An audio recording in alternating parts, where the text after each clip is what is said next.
Mesdemoiselles, mesdames, je vous demande de ne pas regarder cette vidéo. Vous seriez bien gentilles. Exceptionnellement, on va rester entre mâles. Vous savez, comme quand vous faites vos soirées entre copines pour parler de trucs de filles. Et bien cette vidéo, c'est un peu notre soirée entre mâles. Merci de votre compréhension les filles. Je vous fais de gros poutous.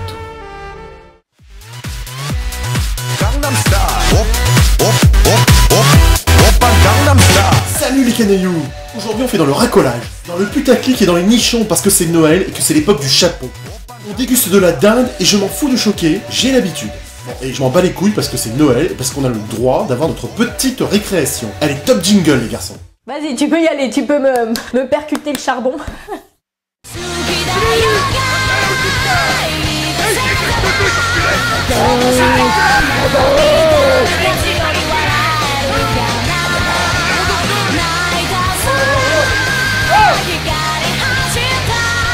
Alors oui, effectivement, nous avons beaucoup parlé des super-héros sur cette chaîne, et quand on regarde l'éventail des personnages, on a vu beaucoup de super mecs encapés, pourvus de collants, épousant leurs super muscles hypertrophiés, et comment dire, eh ben, je trouve que c'est très sexiste, hein. On n'a pas parlé des nanas, hein, d'accord? Vous trouvez pas? Après, bon bah, il faut bien le dire, hein, les comics sont un lieu d'expression très fertile pour les dessinateurs qui aiment se faire plaisir, et quitte à se faire plaisir, autant dessiner de belles héroïnes, hein. On dessine rarement des personnages féminins sans physique avantageux. Le ton c'est bon, alors étonnez vos pleins. À moins d'être un gros pervers gérontophile ou nécrophile, j'ai beaucoup de mal à imaginer qu'on puisse s'extasier devant Tante May. Par contre, cette Tante May là, je signe tout de suite. Mais aujourd'hui, ce n'est pas du physique qu'on va causer dans cette vidéo, mais plutôt des costumes. Le flashy, le bon goût, l'art de porter le grotesque passe sur le papier, pas sur l'écran. Oui, mes petits garçons pervers qui regardaient cette vidéo dans l'espoir de vous rincer l'œil. Ce qui est possible en BD, l'est vraiment moins au cinéma comme on va le voir. Il est bien difficile d'adapter les combinaisons fluo et moulantes des super-héroïnes dans le 7e art. Et c'est ce que nous allons voir dans ma brillante démonstration. On peut peut-être commencer par le top craignos, et qui dit top flashy, dit Supergirl. Helen Slater en 1984 incarnait Supergirl dans un costume similaire à celui de Superman. Quelle imagination! C'est Superman en jupette de cheerleader. C'est pas facile à porter quand même, vous en conviendrez. Le rouge et le bleu comme ça, et ben ça craint comme on disait à mon époque. En parlant de costume qui craint, on peut évoquer celui de Wonder Milky Way. Et oui, j'ai beau adorer la belle princesse Diana, alias Wonder Woman, il faut bien dire que le respect absolu du costume de la BD sur petit écran fait mal aux yeux. Couche culotte étoilée sponsorisée par Milky Way, bustier frappé d'un aigle qui enrobe ses gros nichons. Les gros nichons. Le tout accompagné d'une couronne et d'une ceinture assortie aux bottes et aux poignets de force. C'est... Heureusement que c'est la gracieuse Linda Carter qui jouait dans cette série Wonder Woman en 1976, parce qu'une autre nénette aurait peut-être fait un peu, comment dire, pitoyable. Gal Gadot me fait d'ailleurs beaucoup rire et m'empêche d'accorder beaucoup de crédibilité au personnage. Autre tenue à la limite du craignos, c'est celui de Laurie, alias le spectre soyeux de Watchmen, interprété par Malin Akermanen en 2009. C'est sans doute le costume de BD le mieux adapté au cinéma parmi les super-héroïnes, c'est Maya l'abeille en latex. Sauf qu'elle est bien gaulée et du coup, eh ben ça se regarde avec plaisir.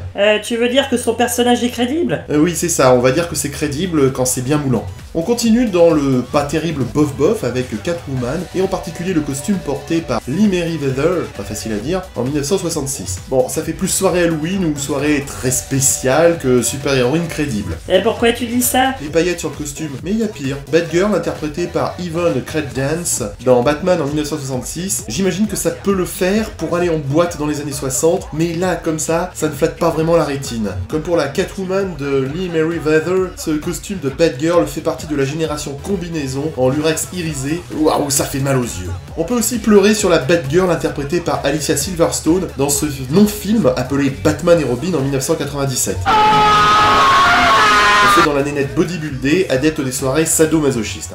Bon, je voudrais pas retourner le couteau dans la plaie, mais quand tu vois le style de Catwoman interprété par Halle Berry en 2004, excuse-moi. Ah oui, c'est un film de merde avec un réalisateur de merde et des costumes de merde qui semblent être l'assouvissement malsain de quelques réalisateurs branchés, sadomasochistes et bondages en tout genre, parce qu'ils ne se sont pas cassés le cul dans la confection de la panoplie. Un masque qui ressemble à celui de Batman et un pantalon en latex déchiré. Allez-y les pervers, faites-vous plaisir. En fait, l'ensemble des fans et des spécialistes s'accordent pour dire qu'il n'y a eu que Michelle Pfeiffer dans Batman le défi en 1986 1992 qui a marqué les esprits dans sa version costume rapiécé de vinyle extra moulant. On ne peut pas dire que la Catwoman interprétée par Anne Hathaway dans l'adaptation de Batman de Christopher Nolan, The Dark Knight Rises, a été une réussite. Plus urbaine et plus moderne, elle suit juste la tendance actuelle des films de super-héros. L'autre plantage, c'est Elektra au cinéma. Jennifer Garner en 2009 porte un costume vraiment moins sexy que celui d'Elektra dans les comics. Son body et ses cuissards de rouge ont été pudiquement remplacés par un pantalon et un corset avantageux qui tentent tant bien que mal de redonner une touche un peu sexy, mais bon,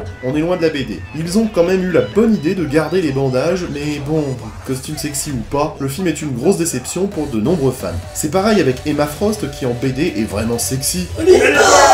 Mais forcément, ça ne risquait pas de passer au cinoche. C'est qu'il faut pas émoustiller la jeunesse puritaine américaine. Alors, on se retrouve avec ça. Ouais, ou alors on fait carrément le contraire. Regardez Psylocke. À trop vouloir respecter la tenue, on se retrouve avec une nénette presque à poil, et ça en devient ridicule avec ses sabres. Léo, je te vois là. Arrête de te palucher devant cette vidéo. Je te rappelle qu'on est sponsorisé par le ministère de la Culture et du Bon Goût. Vidéo de cul, ma gueule. Bon, parfois les réalisateurs ne prennent pas de risques en ne s'éloignant pas d'un pouce de l'original. Susan Storm, alias la femme invisible, interprétée par Jessica Alba dans Les 4 Fantastiques en 2005, est conforme au personnage si on accepte qu'on lui a affligé une blondeur anormale pour une belle hispanique et des lentilles pour avoir les yeux bleus. Bon, ça passe quand même car les combinaisons moulantes et sombres sont plus faciles à porter qu'une paire de collants bleus et un slip rouge par-dessus.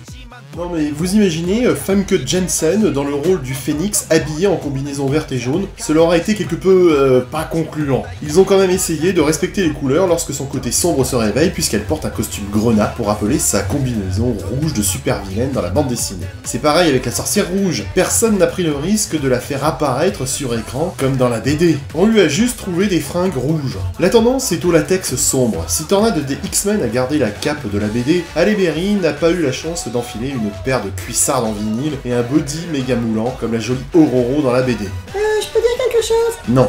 D'ailleurs, on ne s'emmerde pas, et hop, on te fout du latex noir un petit peu partout, à l'image de Malicia, qui est très loin de ses couleurs d'origine. Allez, vas-y mon cousin, fous du sombre moulant, c'est bien tendance. Et là, nous arrivons justement à une vision un peu plus moderne de la super-héroïne, moins caricaturale, qui se rapproche d'un look d'espionne, mais tout de même sexy. Natasha Romanoff, alias la veuve noire des Avengers, porte sa combinaison sombre et moulante en cuir, mais elle est agrémentée de ceintures à gadgets et de holsters sur le haut des cuisses. Et là, ça change tout. Seule exception, où le cinéma surpasse la BD, c'est Mystique. Mais peut-on parler véritablement de costumes? Vous voyez ce que je veux dire? Bref, vous venez de le voir, adapter les costumes de BD sur grand écran pose pas mal de problèmes. On a même l'impression que ce qui pourrait être presque acceptable pour un super-héros devient ridicule pour les super-héroïnes. Quoi qu'il en soit, on voit la limite du 7ème art qui ne peut pas être fidèle à l'œuvre originelle. On peut se permettre beaucoup plus de choses sur le papier. Tant que ça bouge pas, c'est pas dérangeant. Le flashy, le kitsch passe en BD. Certainement pas sur les écrans. Bon, petite remarque avant de rendre l'antenne, je pense que vous êtes comme moi, il est fort possible que nous puissions saliver avec deux super-héroïnes qui portent bien le moulant, mais qui ne sont pas encore apparues dans les films. Vous imaginez ce que ça risque de donner avec Spider-Woman ou la Chatte Noire? Oh, you touch my tra-la-la. Hein? Ouais. Allez, salut les geeks!